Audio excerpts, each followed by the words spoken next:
Muy buenas noches, estimados participantes del diplomado especializado en gestión pública. El día de hoy nos encontramos en la cuarta sesión con título Presupuesto público y responsabilidad en el gasto estatal. Estará a cargo el doctor Luis Alberto Guamán Ordóñez, quien es abogado especialista en Derecho Administrativo, tiene maestría en gestión pública y es miembro de la Asociación en Derecho Administrativo de Chile. Muy buenas noches, estimado doctor. Le damos el uso de la palabra para que inicie con la ponencia. Claro que sí. Muy buenas noches con todos ustedes. Ya estamos aquí. Y lógicamente, la sesión del día de hoy vamos a tratar pues lo referido al presupuesto público y a la responsabilidad en el gasto estatal. Normalmente este tipo de situaciones pasan precisamente por evidenciar algunos datos importantes que es en relación pues al Sistema Nacional de Presupuesto. Así que los amigos organizadores nos van a apoyar con las diapositivas y vamos a lo primero. Siguiente, por favor. Vamos puntualmente al tema del Sistema Nacional de Presupuesto. Y vamos a sostener con la siguiente diapositiva, que es parte de los diversos sistemas administrativos del país, que se comprende pues como un conjunto de órganos, normas y procedimientos que conducen al denominado proceso presupuestario de todas las administraciones públicas y organismos del sector público en sus fases de programación, luego de formulación, aprobación, ejecución y finalmente evaluación. Lógicamente, este sistema se constituye en una herramienta para usar adecuadamente el dinero del Estado. Siguiente.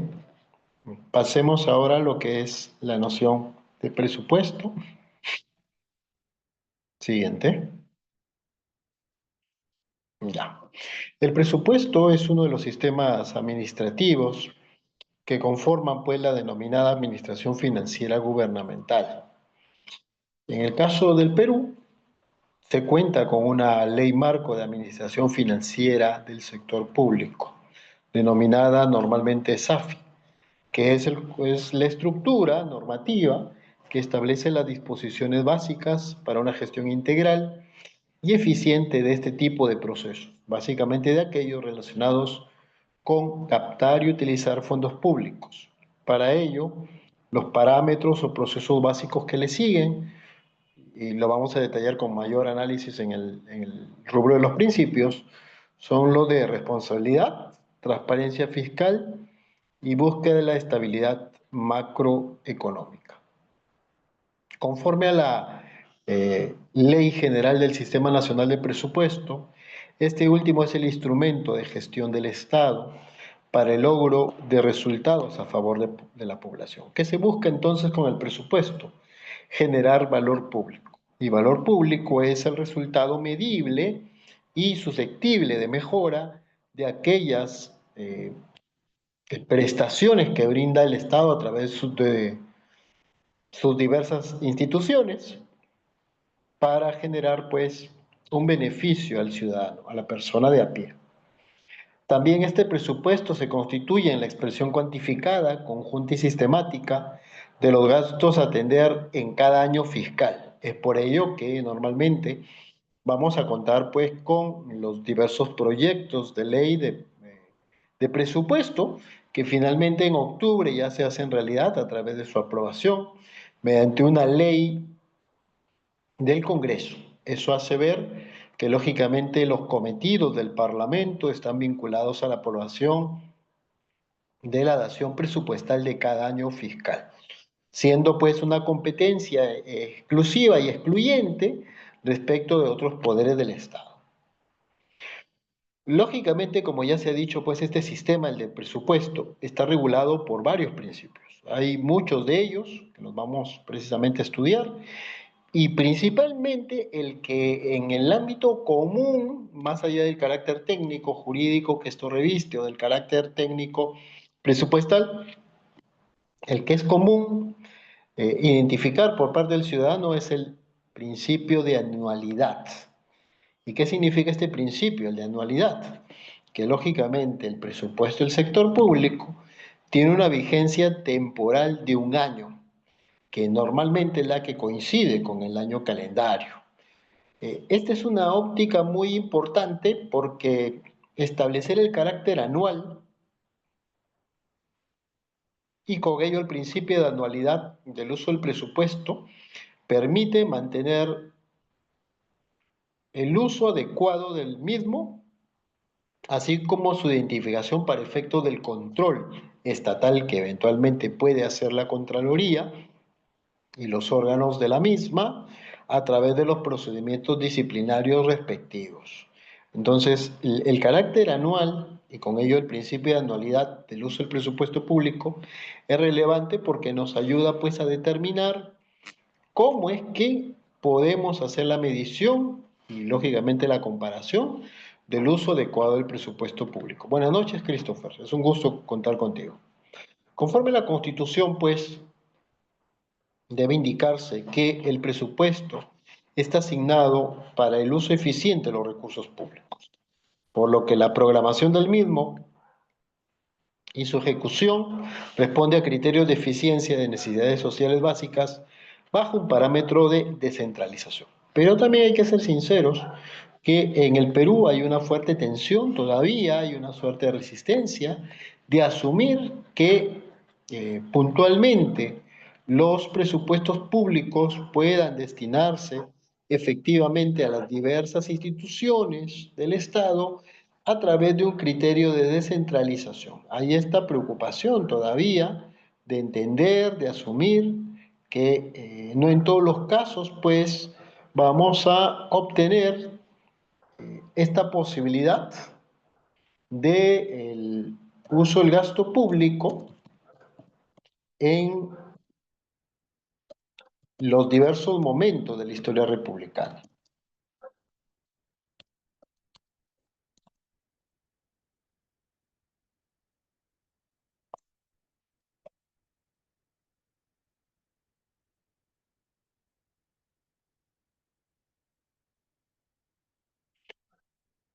Lógicamente, habiendo identificado el Sistema Nacional de Presupuesto, así como el presupuesto, ¿no? Y con esencia el principio de anualidad, vamos a entender que el objeto de este Sistema Nacional de Presupuesto es precisamente el conducir adecuadamente este proceso presupuestario. Ahora, ello se da, siguientes diapositivas por favor, a través de diversos principios, que son los que construyen esta malla, esta orientación establecida pues en la Ley General del Sistema Nacional de Presupuesto. Vamos a verlos entonces. ¿Cuáles son estos principios? El primer principio es el de equilibrio presupuestario. ¿Y qué significa este principio? ¿Qué se entiende? Que el presupuesto se constituye por los créditos presupuestarios que representan el equilibrio entre la previsible evolución de los ingresos y los recursos a asignar de acuerdo con las políticas de gasto. En palabras simples, significa que el equilibrio presupuestario es la evaluación potencial y proyectada de acuerdo a los años fiscales anteriores y los gastos que se han hecho.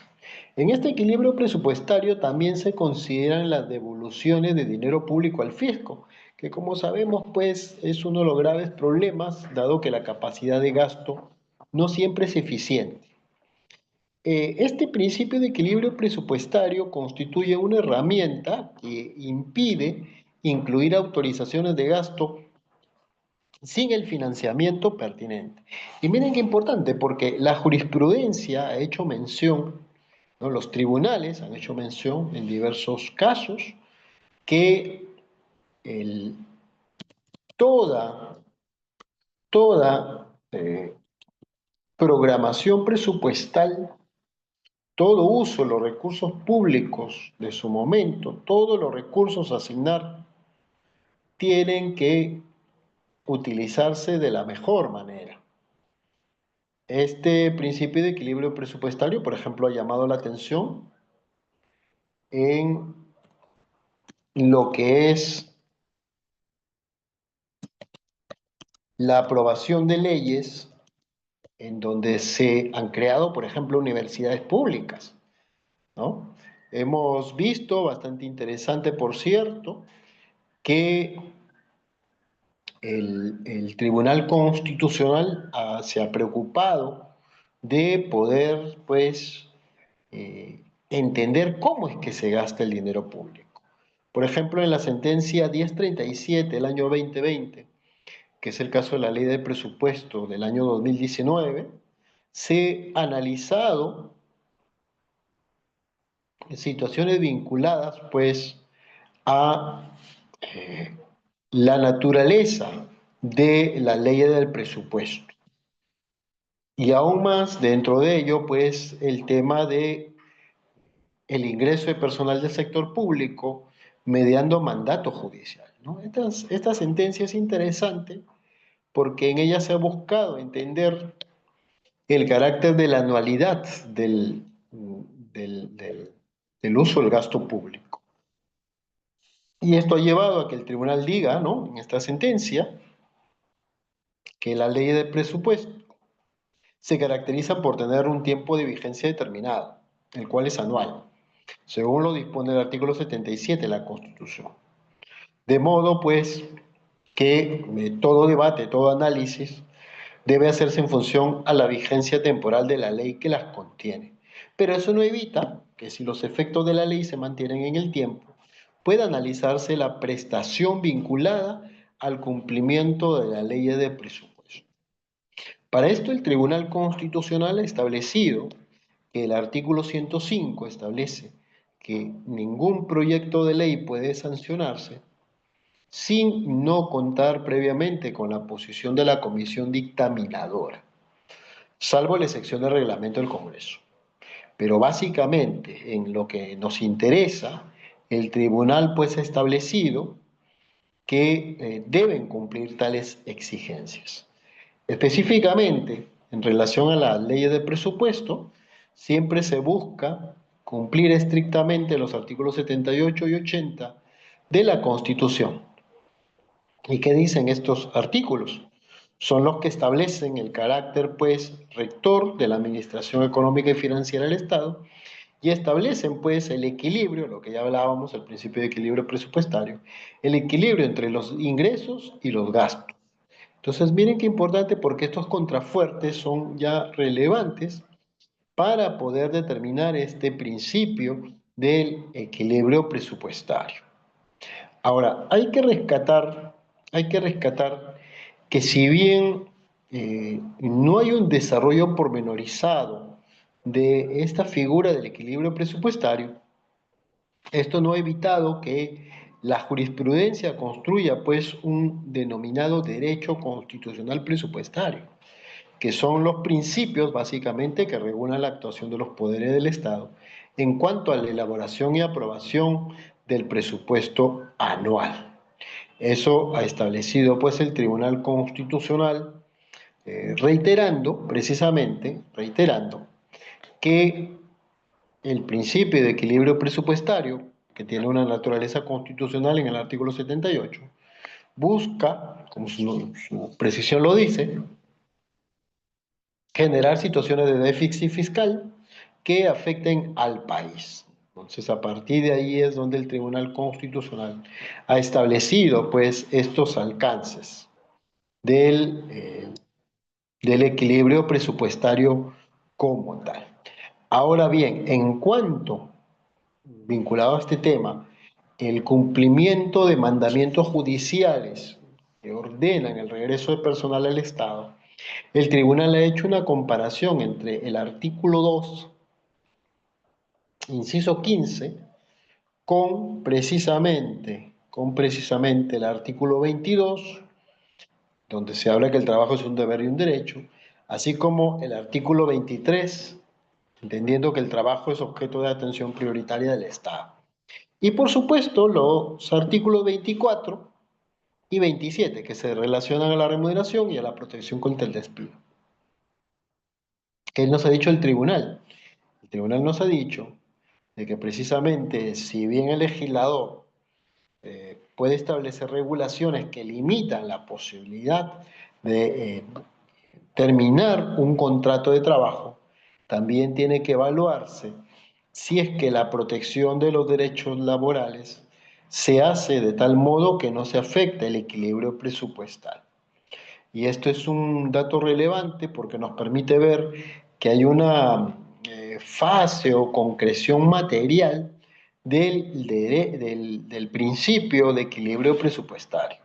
No es entonces una mera herramienta que se fundamenta única y exclusivamente en una aplicación sintomática de la comparación entre la proyección de ingresos y los gastos a plantear, sino también teniendo en cuenta las situaciones que se presentan en cada caso.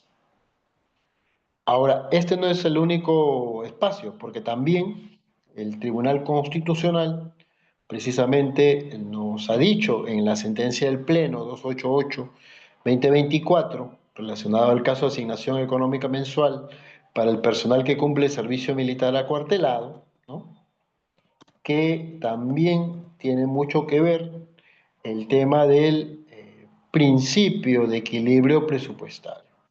Vamos a ver precisamente que el Tribunal Constitucional nos ha dicho que todo gasto público debe estar imputado estrictamente a la ley de presupuesto anual vigente, de tal modo que se genere un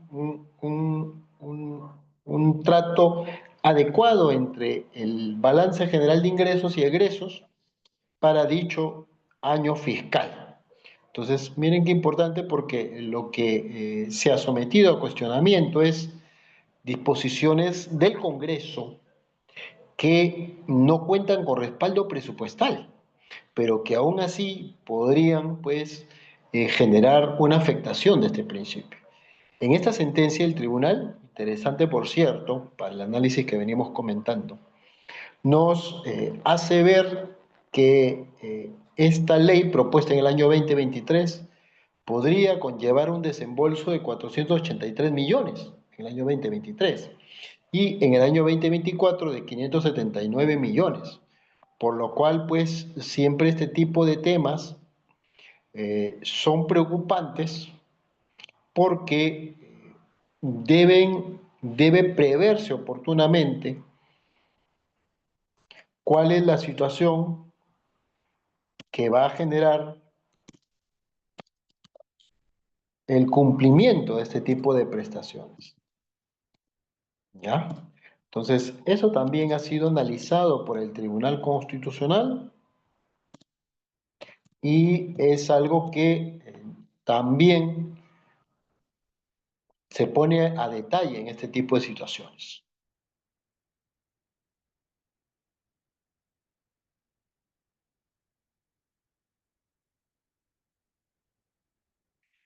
Precisamente lo que nos ha dicho el tribunal en relación al principio de equilibrio presupuestario es precisamente que el presupuesto debe contener todos los ingresos y todos los gastos debidamente balanceados, por lo cual lo que establece el tribunal es que el Congreso de la República no puede emitir regulaciones sin el respaldo, precisamente, sin el respaldo del aval presupuestal.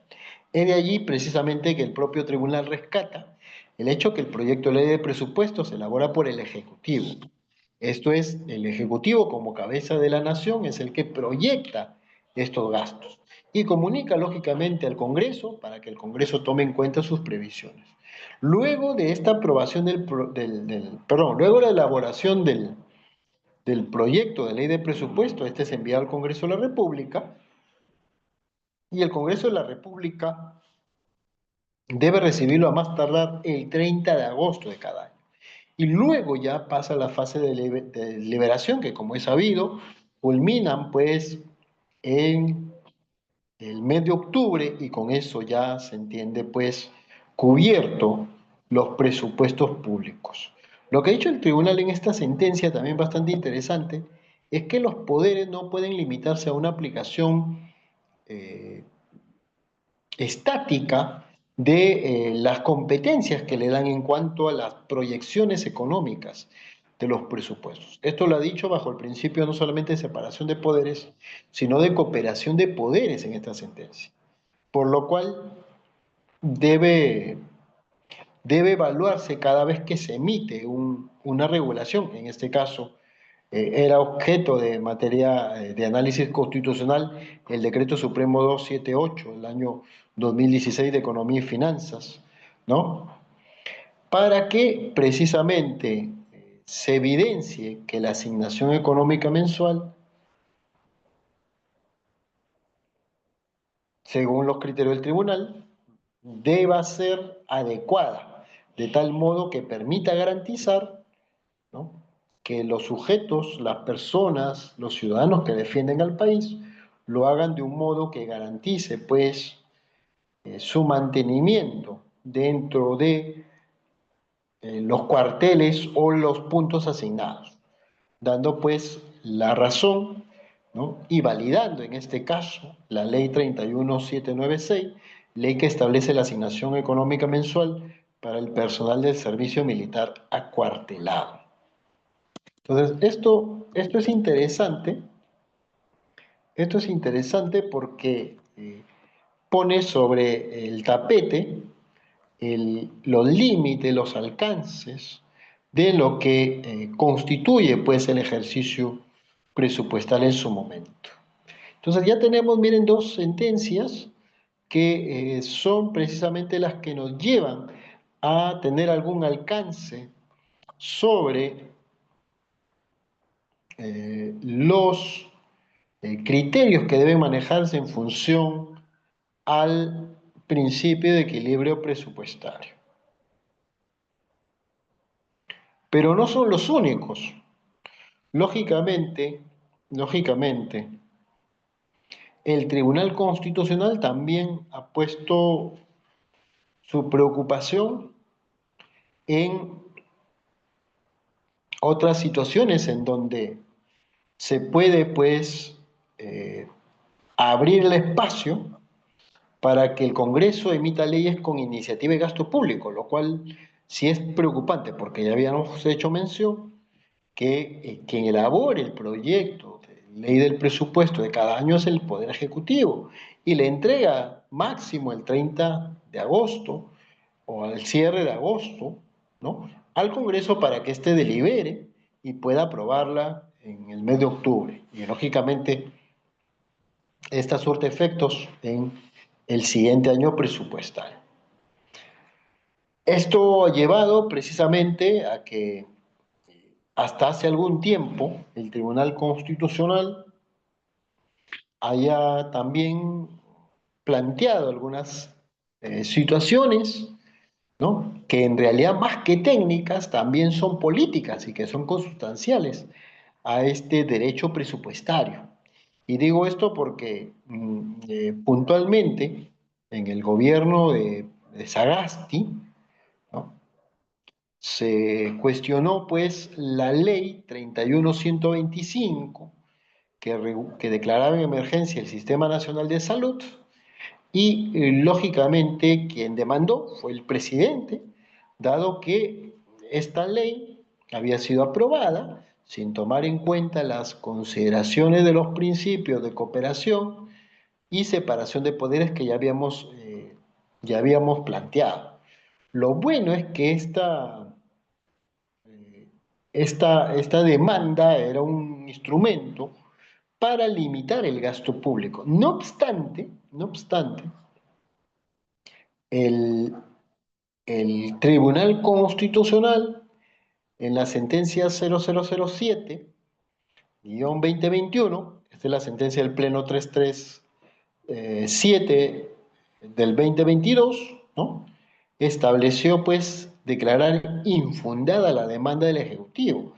Esto, a diferencia de las situaciones anteriores que hemos visto, fue un duro golpe porque básicamente lo que se pudo ver es que el Tribunal Constitucional no comprendió de que oportunamente es el Ejecutivo el primer guardián del uso público de los principios presupuestales, situación que no se dio y que lógicamente generó esta situación bastante incómoda en la que lamentablemente, pues por esta vez sí se le dio la razón al Congreso, al Parlamento peruano, para poder pues aprobar una ley con iniciativa de gasto público, lo cual no deja de ser un llamado de atención que muestra cierta preocupación para ver cómo es que eventualmente en este tipo de situaciones eh, el Congreso de la República puede tener este exceso de competencias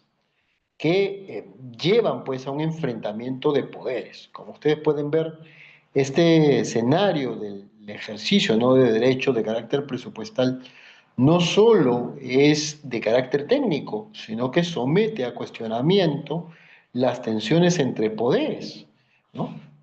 Primero del Poder Ejecutivo para que éste pueda plantear el proyecto de ley del presupuesto público, pero por otro lado del Parlamento para que éste, si bien formalmente está limitado a la aprobación de dicha ley, en la práctica, por el exceso de competencias o lo que podríamos llamar un parlamentarismo material, ¿no?, sobre el cual vengo haciendo alguna investigación al respecto, abuse o exceda el carácter de sus competencias. Entonces, este dato es relevante porque nos permite evidenciar que de algún modo no hay todavía parámetros que permitan determinar en qué situaciones, como la del carácter acuartelado, donde sí le dio la razón al Ejecutivo, pero el de salud, donde no le dio la razón y abrió este espacio, bastante cuestionable por cierto, para permitir que el sector salud pueda contar con una regulación que la reorganizaba, valga la cosa y redundancia, pero que a su vez, pues, de algún modo generaba una fractura constitucional en el uso del gasto público.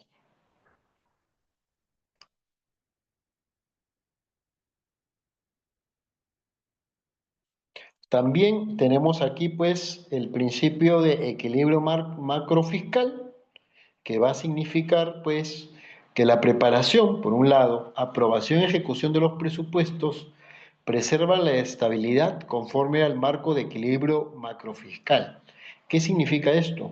De que cuando se va a preparar estos presupuestos, se tiene en cuenta la capacidad de gasto, lo cual va a implicar pues que oportunamente se tenga el cuidado de poder proyectar en el tiempo si es que las prestaciones sobre las cuales va a girar el uso de los recursos públicos van a generar o no una imposibilidad de poder cumplir las promesas, eh, no solo materiales, sino políticas, que muchas veces afectan a muchos sectores. Uno de ellos bastante conocido y siempre recurrente es el del sector salud, de por qué es que son las razones en las que vamos en un círculo vicioso, en las que debemos a personal, pero seguimos contratando personal.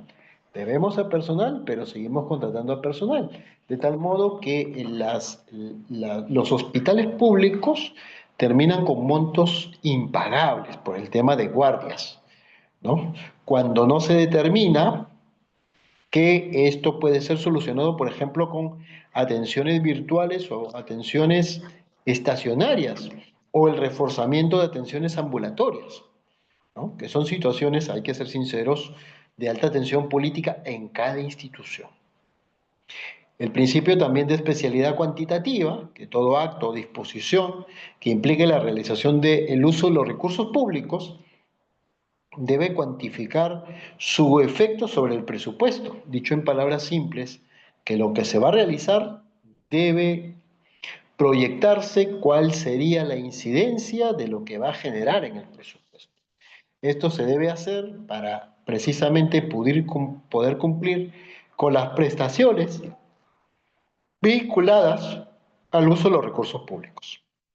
El principio de especialidad cualitativa que los créditos públicos se destinan a la finalidad para la cual han sido autorizados. Un grave problema que tenemos en el país es precisamente cuando muchas veces se generan contextos en los que el uso de los recursos públicos se asignan para para otras actividades.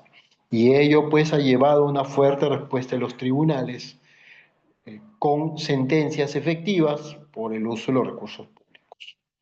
Los principios de universalidad y unidad, que todos los ingresos y gasto del sector público, así como todos los presupuestos, se sujetan a la ley del presupuesto del sector público.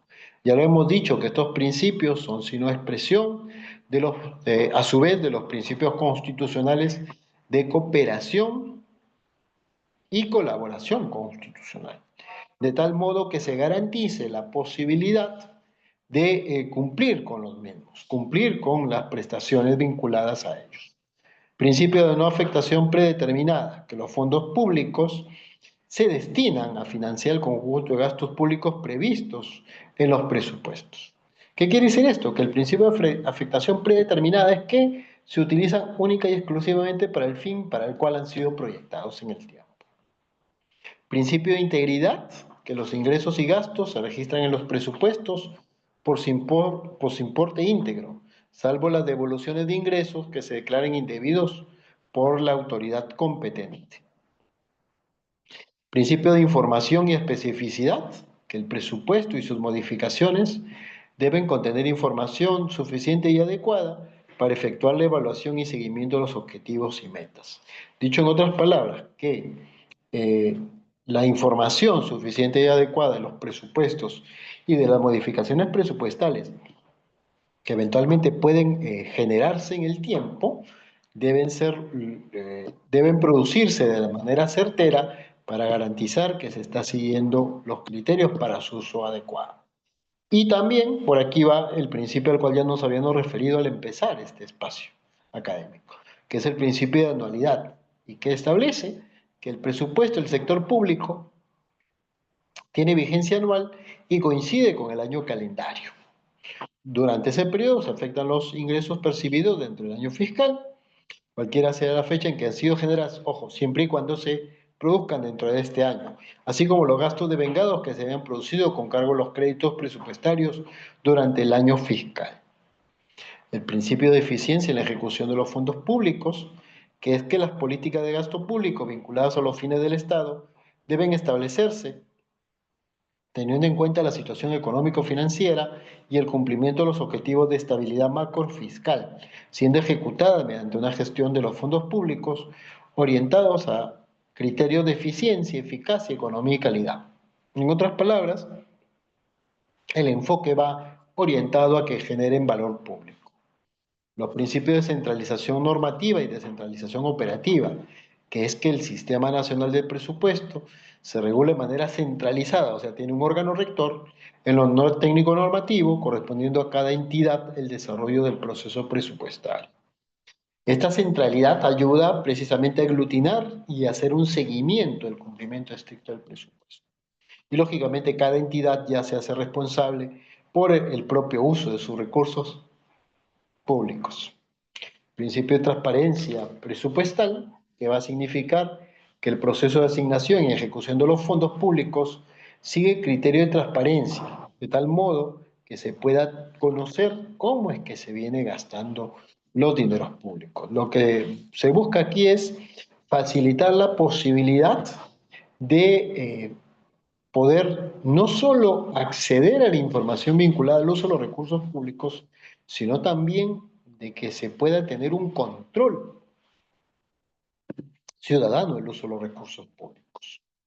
El principio de exclusividad presupuestal, que la ley de presupuesto contiene exclusivamente disposiciones de orden presupuestal. Nada más se limita a ese carácter.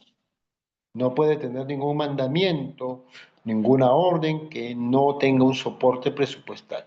Toda decisión en ese sentido califica como nula. Principio de programación multianual, que es que el proceso presupuestal debe orientarse al logro de resultados a favor de la población, a favor de las personas, bajo el valor público que les hacía mención, en una perspectiva multianual. ¿Eso qué quiere decir? De que siempre van a haber criterios de medición más allá de la anualidad para poder verificar si es que se están usando bien los recursos públicos, pero también para poder prever contingencias. Esto se hace según las prioridades establecidas en los planes estratégicos de carácter nacional, sectorial, institucional, así como en los denominados planes de desarrollo concertado. Y también, lógicamente, hay otros principios que son el de legalidad y presunción de veracidad. El de legalidad, lógicamente, va a enfocarse precisamente en el carácter cierto y dinámico de los presupuestos públicos, de tal modo que estos respondan a la finalidad para el cual han sido creados, para el cual han sido generados. ¿Ya? Y el principio de presunción de veracidad que establece pues que esta posibilidad de uso se da sobre la base de lo que se puede someter a una verificación posterior. Esto nos lleva precisamente a que una vez definida la noción de presupuesto público, nosotros también tengamos en cuenta la definición de los fondos públicos. ¿Y qué no son los fondos públicos? Son aquellos bienes que se orientan a la atención de los gastos que genera el cumplimiento de los fines públicos. Aquí, en el uso de los fondos públicos no se tiene en cuenta la fuente de financiamiento, la cual provengan, que son los recursos propios o los recursos directamente recaudados. Su percepción es responsabilidad de las entidades competentes. Por si acaso, la no recaudación constituye una falta disciplinaria en el ámbito de la responsabilidad funcional, que ya está regulada. Los fondos se orientan a un uso eficiente y siempre garantizando el enfoque en las prioridades del sector o del espacio al cual han sido destinados. Los fondos públicos tienen diversas clasificaciones y las vamos a mencionar de manera general aquí. Se estructuran siguiendo las clasificaciones económicas o por fuente y financiamiento. En lo primero, esto es en la clasificación económica, vamos a ver los denominados ingresos corrientes. ¿Y qué son los ingresos corrientes? Los ingresos corrientes son los recursos provenientes de tributos, venta de bienes, prestación de servicios, renta de la propiedad, el tema de multas también, sanciones y otros ingresos.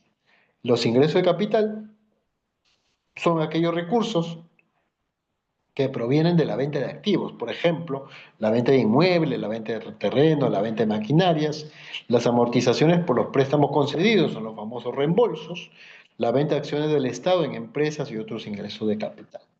También tenemos las transferencias, que son los recursos sin contraprestación, o sea, el dinero que ingresa, nada más, y no reembolsables procedentes de entidades, de personas naturales o jurídicas domiciliadas y no domiciliadas en el país, así como de otros gobiernos. Y en cuanto al financiamiento, agrupa los recursos provenientes de operaciones oficiales de crédito interno, así como de crédito externo, así como los saldos de balance de los años fiscales anteriores. Y en cuanto a la clasificación por fuente de financiamiento, vamos a ver que agrupa los fondos que financian el uso del presupuesto público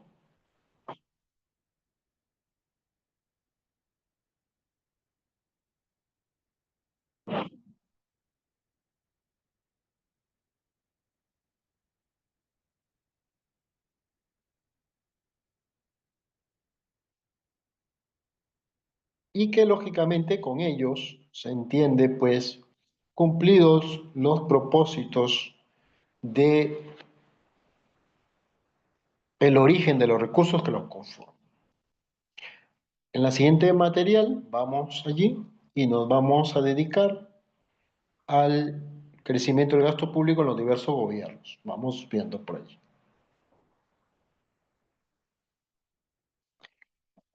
A ver, primero es que existe una fuerte tendencia, ¿no?, sostenida en el tiempo a un gasto sin control de los recursos públicos. Como es bien sabido, la historia peruana, ¿no?, en materia presupuestal es fuertemente accidentada. Y decimos que es fuertemente accidentada porque Si nos vamos a los primeros años de la República, vemos que de alguna manera existía bajo la figura del caudillismo o primer militarismo una fuerte tendencia a entender de que así como el Estado se había preocupado a través del trabajo del Congreso y el Ejecutivo en pagar las indemnizaciones por el proceso de la independencia, ojo, dado que este proceso no fue gratuito. O sea, el hecho de la presencia de tropas, la movilización de barcos, tampoco fue tan heroico que digamos, más allá de lo que leemos en los libros de historia. El, el, el, si bien el país no tenía en su momento la posibilidad de contribuir con los recursos públicos, ¿no? A través de los recursos públicos, con las deudas que se había generado producto de la independencia, esto no evitó, esto no evitó que exista pues una fuerte tendencia de estos primeros gobernantes de poder reclamar su parte pertinente del esfuerzo y la dedicación y las tropas que habían puesto a cargo para poder cobrarle al país por sus servicios. De alguna manera, la asunción, digámoslo así, accidentada, fracturada, tensa de cada gobernante del país, ¿no? Estos primeros militares, se hizo porque ellos asumían que era necesario cobrarle al Estado peruano por sus servicios. Ojo, que no estamos hablando de aquellos derechos o beneficios que le correspondan o que les correspondían como militares, sino por el propio hecho de haber participado en el proceso de la independencia. Esto generó pues una fuerte tensión política que ni siquiera los escasos gobiernos civiles pudieron cumplir. Entonces, esto ha llevado a que continuamente el Estado busque inclusive algunos medios para poder cubrir estos problemas. Uno de ellos ha sido, históricamente hablando, el de las famosas contribuciones, que precedían pues al pago el derecho que tenían los indígenas del país, los nacionales, para hablar en términos correctos, del país para pagarle a la corona española, ¿no? Mantenían las reducciones, pero pagaban un impuesto a la corona. Luego, cuando se declara la independencia, San Martín decide cortar esta vinculación, pero lamentablemente como el país estaba quebrado, porque le pagábamos a los ingleses por la independencia, la estadía de San Martín, Lord Cochrane, Bolívar, para mencionar los más conocidos, no era una visita amigable, no era una visita espontánea, era una visita, hay que decirlo así, ¿no? Tampoco vamos a decir convenida, pero sí vamos a decir que era una visita que traía pues una logística, y esta logística alguien tenía que cubrirla. Lo cubrieron los ingleses, pero luego los ingleses dijeron, oye, mira, hemos hecho esto para liberarlos de España porque España era nuestro enemigo. Y hemos saqueado los barcos, hemos pirateado, ¿no? Hemos destruido sus puertos y hemos recuperado dinero, pero también queremos cobrarle a ustedes. Y lógicamente, como se vivía esa efervescencia, ¿no? Del proceso independista, ojo, tomando en cuenta la nivelación entre los conservadores y los liberales, ¿no? O los reformistas, pero me corrijo, de tener o no un rey constitucional en el Perú, ojo, que también era el que de alguna manera iba a ayudar a cubrir las deudas que le debíamos a Inglaterra. Como esto no se dio, los primeros gobiernos terminaron pagando estas deudas. Como le decía, la contribución fue abolida por San Martín, pero no fue posible porque igual el Estado estaba quebrado. Fue recién con Ramón Castilla que realmente el mal llamado indio, el indígena, ¿no? Y digo mal llamado indio porque los indios son de la India, son mal llamados, ¿no? Son naturales, indígenas, ¿no? O nacionales. Recién Ramón Castilla puso las barbas en remojo y cortó esto.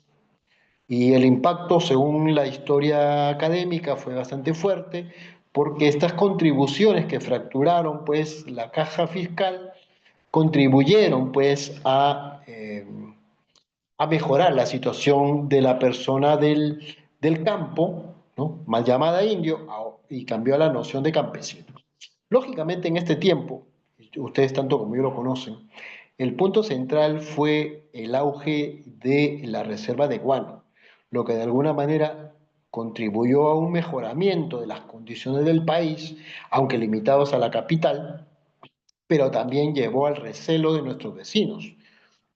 Uno de ellos, bastante conocido, pues es el hermano país de Chile, lo cual generó el problema de la guerra del Pacífico. Nuestro país estaba agotado, extenuado y tuvimos episodios bastante tristes que duele repetirlos a través de ese espacio académico.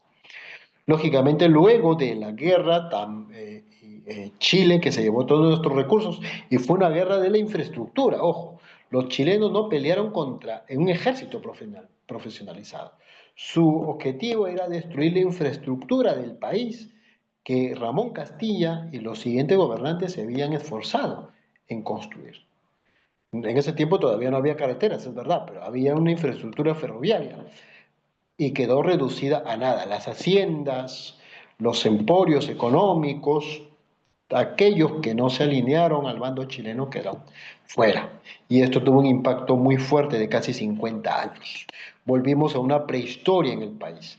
Chile creció abundantemente, pero esto no le evitó también algunos problemas que la historiadora Mag Eboy, en diversos trabajos, unos 4 o 5 bastante interesantes, y que los invito a leer, no impidió una guerra civil, con lo cual de alguna manera los hermanos chilenos pues vieron que tampoco no era tan fácil haber tomado cuenta de los recursos públicos o privados del Perú, ¿no? Con el paso del tiempo, en la siguiente diapositiva, hemos tenido algunos problemas también vinculados ya de manera contemporánea, siguiente diapositiva, ¿no?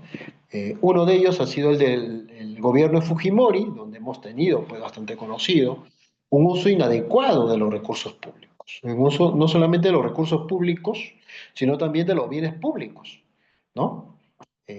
Aquí hemos visto pues un elenco muy fuerte de una corrupción política generalizada, malversación de fondos públicos, el caso pues de las ventas de las empresas públicas, el tráfico de influencias y el famoso Vladivideo. Esos son más que evidentes, son datos de evidencia histórica, ¿no? Contemporánea, que permiten pues determinar una organización criminal más o menos proyectada en un número de 1.600 personas, ojo, no necesariamente políticos, sino también personalidades de medios de comunicación. Una de ellas, bastante conocida, es la famosa Ceñito, ¿no? Gisela Valcárcel, empresarios también y miembros del Poder Judicial, lamentablemente, ¿no? Se creó un panorama enfocado en reducir al Estado, pero esto más bien generó que lamentablemente pues el uso de los recursos públicos se lleve a un extremo de dilapidación, ¿no? En el gobierno de García Pérez, ya ustedes bastante lo conocen, el, el, el, inicialmente, como todo joven, ¿no? Con unas buenas miras, pues tampoco hay que negarle ello, el García, producto del problema que ya hemos tenido, o ya se contaba, del terrorismo, buscó un reajuste de precios. Pero ¿cuál era el problema? Que no teníamos una infraestructura para crear la industrialización del país. Esto llevó a que se reajustaran precios y o aunado al no pago de la deuda externa generó inestabilidad. Nuestro país fue tachado, ¿no? del cónclave económico y llegamos a una crisis pues que nos sumió en un estado de abandono similar al de la guerra con Chile. Siguiente diapositiva, en el gobierno de Toledo tuvimos un fuerte crecimiento económico, se controlaron las cifras y tuvimos una tasa anual del promedio del 6%. Nuestro Producto Bruto Interno alcanzó 75 millones de dólares y la inflación se mantuvo por debajo del 4% anual. Hubo un tratamiento adecuado de las finanzas públicas. Y las reservas internacionales cuidamos mucho, ¿no? De aumentarlas de 8.200 millones en el año 2001 a 15.000 millones del año 2005. Este dato último es importante porque es el que ha permitido sostener el milagro del sol peruano, que ya está documentado a través de la literatura científica. Siguiente diapositiva, por favor. Una más, y una más, porque ya lo tratamos. Y también en el propio gobierno de Toledo, eh, en el año 2001, ¿no? El 45% de nuestro presupuesto se dedicó a gastos corrientes, 26% al pago de la deuda externa, o sea, sí se siguió pagando la deuda externa, y 14% al fondo de pensiones. Pero ojo, ahí viene el detalle, que continuamente, con estos problemas de gasto público, este dinero se ha venido mermando para que las personas puedan retirar los famosos aportes previsionales, ¿no? Y lógicamente el aporte de las actuales personas es mínimo. Es más, ustedes han podido evidenciar que en estos meses, ¿no? Entre agosto, septiembre, octubre, ¿no? Se han dado pues estas marchas para impedir que las personas les sean recortado su dinero por el tema de los apoyos. Esto va a generar el desfinanciamiento futuro de las personas. O sea, el país, ojo, se dirige, y de repente puede sonar alarmista, pero es verdad, el país se dirige a un modelo asistencialista quebrado. Y no porque eh, las personas solamente dejan de aportar, sino porque se está rompiendo el flujo a través de los cuales los nuevos aportantes ya no quieren aportar, ¿no? Y eso es un grave problema que se tiene. El 15% se asignó a educación en el gobierno de Toledo, 7.9% a salud y a saneamiento, ¿no? Y se cubrió pues, gastos corrientes y remuneraciones, y solo 13% en la inversión pública. Siguiente, en el gobierno de Humala se mantuvo el mismo trabajo de Toledo, así que no hay mucho en realidad que resaltar. Y finalmente, casi al cierre, con el gobierno de Vizcarra, que es bastante conocido, de una tensión, pues, producto de esta sucesión presidencial, el Poder Ejecutivo presentó un proyecto para el año presupuestal 2019, donde el monto de presupuesto ascendió a 168.000 millones. Haciendo la comparación, hubo 10.9 mil millones más que respecto al 2018, con un incremento del 6.9%. El crecimiento fue menor comparado a los anteriores y los ingresos fiscales no estuvieron muy bien. Como ustedes bien lo saben, el contexto no solamente fue nacional, sino también mundial por la pandemia de la COVID-19. Y finalmente, y con esto vamos cerrando aquí, en el gobierno y he puesto punto suspensivo siguiente, porque no sabemos que luego de Dina Boluarte y Yeri quién vendrá, o si le permitirán mantenerse en el gobierno, en estos periodos anteriores a las elecciones del 2026, el gasto en bienes y servicios, o sea, el que paga el personal, ¿no? Ha aumentado más de 2.600 millones en una proyección económica entre el 2021 y el 2025. Recordemos que desde el año 2016 tenemos una fuerte inestabilidad política en esa tensión entre lo que en una investigación que vengo realizando llamo un Congreso presidenciable y un Ejecutivo disminuido. Entonces, imagínense que en esta proyección económica las cosas no le han ido y no le están yendo muy bien al Perú. El gasto no crítico, esto es el que no se determina al funcionamiento del Estado, se ha incrementado en más de 1.000 millones de soles. Esto es más del 32% en el mismo periodo. Urge un mejor manejo en la cosa pública, ¿no? Y como ya les adelantaba, pues hay una alta probabilidad de que mi generación y su generación sean una de las últimas, y por qué no decirlo, quizás sean una de las últimas no solo en llegar a percibir pensión, sino quizás en no percibir pensión. Por lo cual se les recomienda, ¿no?, de que a diferencia de los que quieren marchar y se respete el derecho, ¿no? O de los que no quieren aportar, busquen fondos de financiamiento propios como ahorros a plazo fijo, ¿no? O algún paquete de inversión o alguna inversión en bienes, no sé, básicamente la tierra nunca pierde su valor, que les pueda garantizar una suerte de solvencia económica en el futuro. ¿No? El fenómeno y con esto cierro, el fenómeno del repliegue del modelo previsional no solamente está pasando en el Perú, también en, en- en Japón, por ejemplo, que es un modelo de eficiencia, de bienestar, eh, más del 50%, o mejor dicho, más del 80% de las pensiones la está soportando el Estado japonés. Y el Estado japonés ahorita tiene el problema de que no están naciendo muchos niños, ¿no? Con lo cual no habrá personas en el futuro que puedan asumir estas contingencias relacionadas pues al pago de pensiones. Entonces con ello pues hemos desarrollado algún conjunto de ideas relacionados al presupuesto público y a la responsabilidad que se tiene en el manejo del gasto. Lo que se puede evidenciar es que hay una fuerte tendencia que supera el carácter técnico del uso del presupuesto público.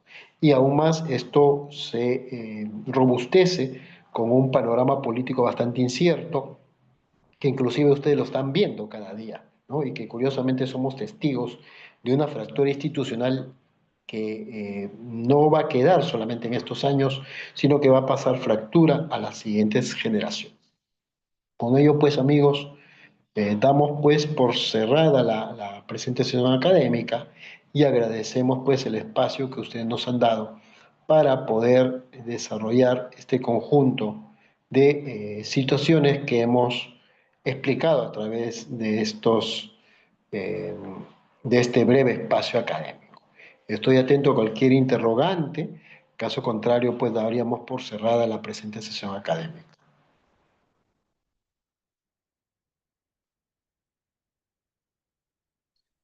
Bueno, estimado doctor, parece que no tenemos preguntas en el chat, ni tampoco por el Facebook que estamos transmitiendo.